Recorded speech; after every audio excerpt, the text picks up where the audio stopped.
Hello friends, myself Santosh and I welcome you on the platform of Namaste English. Friends, we have taken a new initiative to teach you grammar and we will be doing this through the help of news and interesting videos like this. So what to do?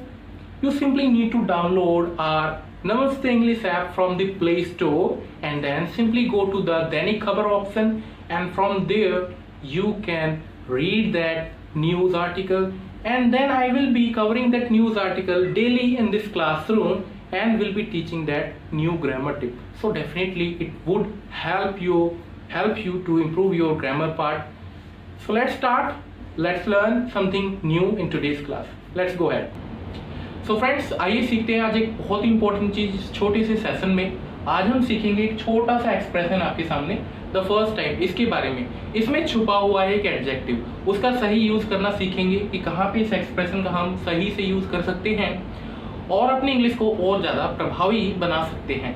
ठीक है, इससे पहले मैं आपको बता दूं कि छोटा सा एक न्यूज़ आर्टिकल है, इसके थ्रू से ये चीज़ सीखेंगे, कॉन्टेक्स्ट को लेते हुए साथ में, तब ज़्यादा चीज़ें और क्लियर होंगी।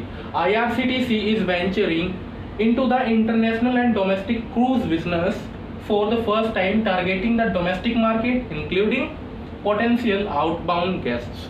यहाँ पे क्या बोला जा रहा है? IRCTC, जहाँ पे आप अपनी ट्रेन की सीटें बुक करते हो, टिकटें बुक करते हो, वही वाली साइट है ये। तो ये कहाँ जा रही है? इन्होंने हाथ मिला लिया है अदर, जैसे आपने देखा होगा ना, क्रूज शिप्स होती हैं जो पानी में तैरती हैं।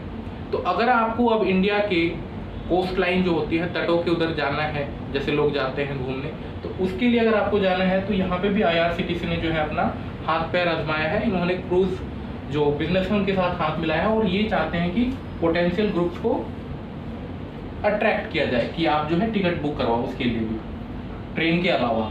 ठीक है, एक्सप्रेशन हमारा द फर्स्ट टाइम, पहली बार हुआ है ये। ठीक है, द फर्स्ट टाइम।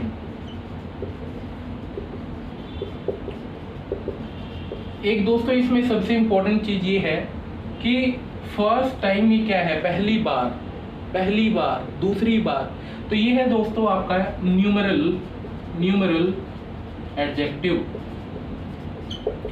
है, जो कि किसी मतलब नंबर्स का बोध करा रहा है, या ऑर्डिनल भी बोलते हैं इसको। तो नंबर्स का बोध करा रहा है। देखो, पहला, दूसरा, तीसरा है ना, तो ये न्यूमेरल आपका एडजेक्टिव हो गया। न्यूमेरल एडजेक्टिव के आगे हमेशा जो है द लगता है। For example, he is the first prime minister of India, या he is the first president of India, ऐसे करके। He is the first member of the board, इस टाइप से। तो हमेशा याद रखिएगा कि न्यूमेरल एडजेक्टिव से पहले द का यूज होता है। चलिए, जब ये चीज आप सीख गए तो अब सेंटेंस बनाना भी सीख लेते हैं साथ में। द फर्स्ट टाइम का मतलब क्या होता है, पहले ये भी लिख दूं मैं थोड़ा सा। सबसे पहली बार, यानी कि पहली बार, आप ऐसे समझ लो। सबसे पहली बार क्या? पहली बार, ऐसे समझ लो आप। पहली बार, पहली बार, बिल्कुल पहली बार, न्यू एवरीथिंग। ठीक है, जब आपको बोलना हो, वैसे ये पूरा जो है एक साथ ऐसे बोला जाता है, फॉर द फर्स्ट टाइम। मैंने आपको द फर्स्ट टाइम लिख के इसलिए समझाया ताकि ये पॉइंट समझ आए कि द क्यों लगाया जाता है। ठीक है, फॉर द फर्स्ट टाइम, पहली बार, for the first time India. मैं यहाँ पे कहना चाहता हूँ कि पहली बार ऐसा हुआ है कि इंडिया ने अच्छी परफॉर्मेंस दी है पैरालंपिक्स में। For the first time India gave a good performance. ठीक है, अच्छी परफॉर्मेंस दी, तो अच्छी परफॉर्मेंस, गुड परफॉर्मेंस इन कहाँ? Paralympics, PARALYMPICS। तो for the first time India gave a good performance in Paralympics. ठीक है, पहली बार इंडिया ने पैरालंपिक्स में, अभी जो चल रहे थे, वहां अच्छी परफॉर्मेंस दी। तो आप इसका यूज कर सकते हो कई और जगह। For the first time I will be what? Drinking milk. मैं पहली बार दूध पी रहा हूँ। मान लीजिए आपने नहीं पिया कभी, या कुछ और आप बोलना चाहते हो।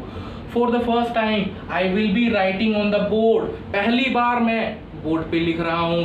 For the first time I will be using a electric pen. पहली बार एक इलेक्ट्रिक पेन का यूज कर रहा हूँ। ठीक है, for the first time I will be aboarding what? Aboard क्या करते हैं? अबोर्ड शिप, या फिर अबोर्ड आप प्लेन बोल लो। ठीक है। For the first time I will be aboarding a flight, मैं पहली बार एक फ्लाइट पे चढ़ रहा हूँगा। फॉर द फर्स्ट टाइम, जब आप किसी काम को सबसे पहली बार करते हो उसके साथ यूज होता है आपका for the first time. For the first time, the first time लिखा था बट ये कंप्लीट आपका होता है फॉर द फर्स्ट टाइम, पहली बार।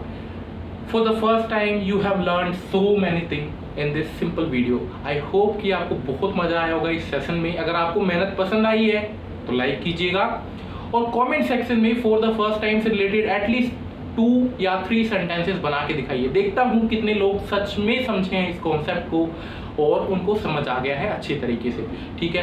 तो आई होप कि आप लोग पार्टिसिपेट भी करोगे कमेंट सेक्शन में। नीचे जाके कमेंट करने में कितना टाइम लगता है, बिल्कुल 0, है ना। करके देखिए आप, 5 या 10 सेकंड लगेगा आपको, करके देखिए एक बार, ठीक है। जल्दी से करिए। चलिए, तो इस वीडियो को शेयर भी कीजिएगा बहुत सारे दोस्तों तक अपने। मिलेंगे नेक्स्ट वीडियो में, हंसते रहिए। Thank you.